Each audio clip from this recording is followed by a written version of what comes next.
नमस्कार, माझ्या चॅनलमध्ये सर्वांचं स्वागत आहे. आज मी तुम्हाला प्रवचन करणार आहे. कृष्ण भगवान अर्जुनाला म्हणत आहेत, अर्जुना, तू माझ्या कृष्णरूपाचे चिंतन कर. जे जे तू करतोस ते मला अर्पण मन बुद्धी केंद्रित कर आणि सर्व असणार काय कर तर मला अर्पण कर.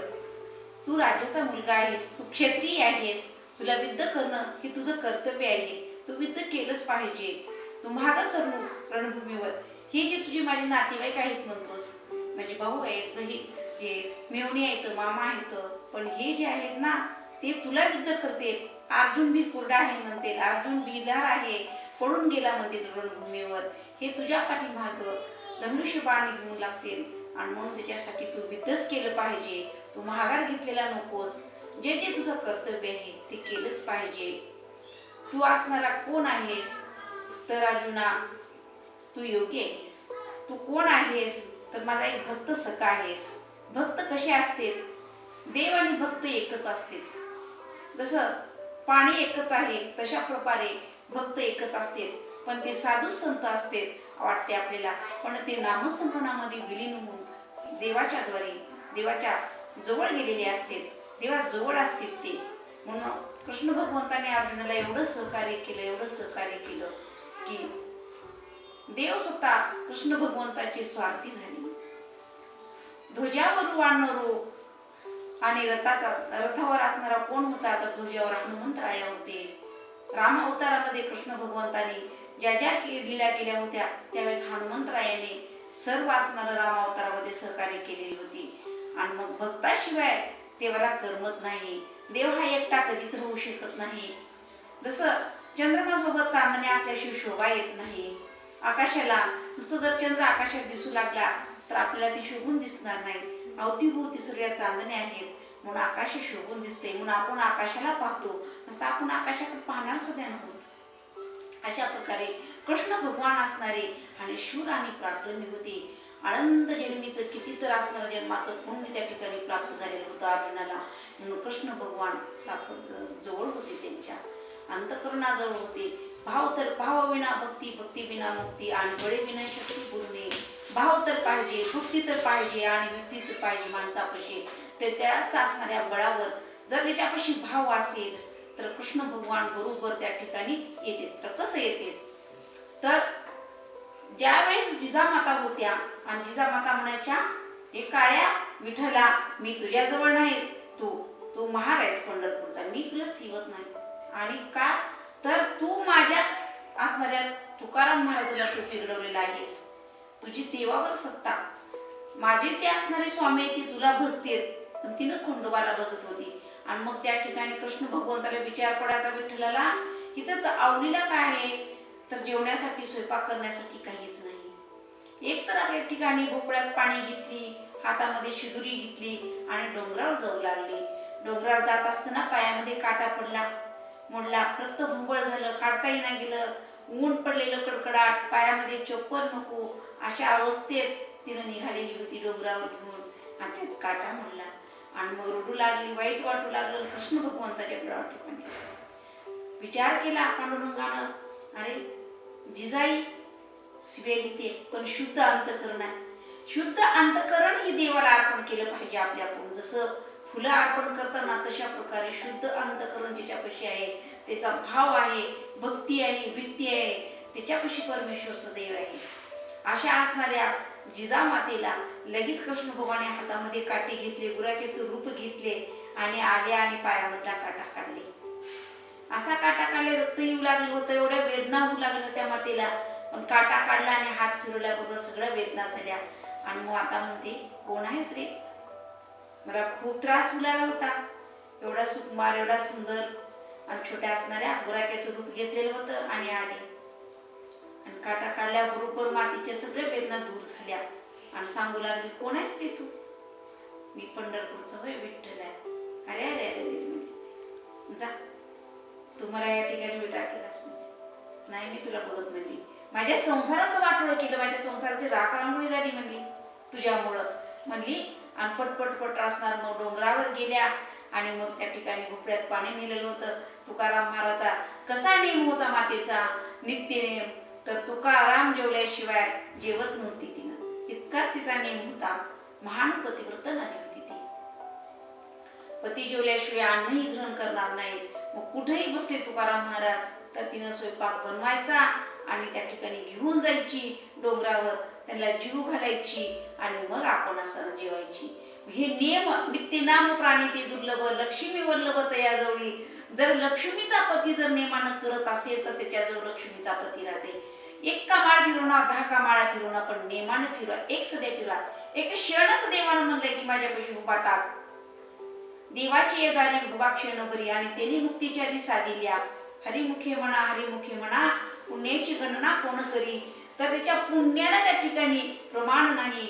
इतकं परमात्मा असणारा तर कुठे राहतो, तर त्या ठिकाणी जो भक्तीने, भावाने आणि शुद्ध भक्तीने जे अर्पण करतो, परमेश्वर म्हणतो मला निवेदच अर्पण करायची गरज नाही.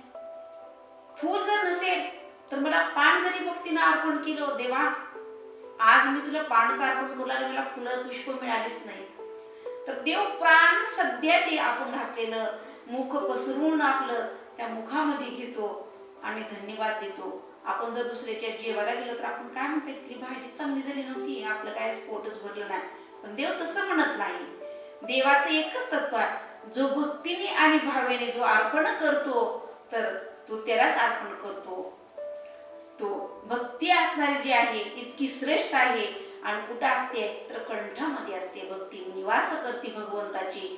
जी भक्ती आहे ती भक्ताच्या कंठामध्ये निवास करते. म्हणून तो नामस्मरण करतो, चिंतन करतो, श्रवण करतो, भजन करतो, पूजन करतो, सर्वाच्या ठिकाणी राहतो. ते असणार त्याला दुजे भाव त्या ठिकाणी दिसत नाही, समान दिसते तर सगळे असणारे. आणि एक ठिकाणी अर्जुनाला विचारलं की ब्राह्मण कशी आहेत, तर सर्व असणारे ब्राह्मण शुद्ध आहेत. मी कुठल्या ब्राह्मणाला बोलून आणू, सगळे महान ब्राह्मण आहेत म्हणून विचारलं. त्याच्या अगोदर दुर्योधनाला सांगितलं एका ब्राह्मणाला बोलून आण, इथं प्रेत पडलेला आहे, या प्रेताला उठवायचंय. सगळे ब्राह्मण दुष्ट आहेत, तर कुठला चांगला ब्राह्मण दिसू लागला, एकही दिसून आलेला मला याच्यात म्हणजे दुर्योधनानं. आणि परत अर्जुनाला बोलवल्यावर तर अर्जुनाने सगळे महान ब्राह्मण आहेत, तेजस्वी आहे ते म्हणले. आता कोणत्याला म्हणून मी आव्हान देऊ, कुणाला म्हणून सांगू म्हणले या म्हणून, तुम्ही ज्याचं नाव सांगताल मी त्याला घेऊन येतो.